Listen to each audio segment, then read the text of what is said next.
Nazario দিনহো কাকাদের পর ব্রাজিলে যে দলটা ছিল, নেইমারের মতো স্কিল, দানি আলভেসের মতো ডেডিকেটেড প্লেয়ার, থিয়াগো সিলভার মতো ওয়াল, মার্সেলোর মতো ম্যাজিক্যাল পাস, ডেভিড লুইসের সেই দৌড়, উইলিয়ান অস্কারের ম্যাজিক, কৌতিনহোর মতো ডি বক্সের বাহির থেকে কিক, এসব আর ব্রাজিল ম্যাচে দেখা যায় না।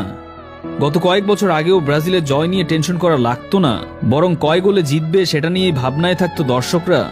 আবার সেই পুরনো ব্রাজিল কখন যে ফিরবে? 22টি বিশ্বকাপের সবগুলোতেই অংশগ্রহণ করা ব্রাজিলের বিশ্বকাপ খেলা নিয়েই শঙ্কা। এমন পরিস্থিতি তো ইতিহাসেই বিরল। তবে 2002 বিশ্বকাপ আগেও কিন্তু তারকাখচিত ব্রাজিল দলটি খুঁড়িয়ে খুঁড়িয়ে বাছাই পর্ব অতিক্রম করেছিল। সেবার মূল পর্বে কি ঘটেছিল তা আমাদের সবারই জানা। এবারও কি তেমন কিছুর প্রত্যাশাতেই ব্রাজিল সমর্থকরা বুক বাঁধবে? তার উত্তর সময়ই দেবে। যুগের পর যুগ ব্রাজিলে অনেক কিংবদন্তির জন্ম হয়েছে নান্দনিক সাম্বা ফুটবলের কারিগরি দিয়ে, আর গত এক যুগে তার ছিটে ফোটাও দেখা মিলে না। হারিয়ে যেতে বসেছে ব্রাজিলের সেই নান্দনিক ফুটবল। ডোরিবাল 13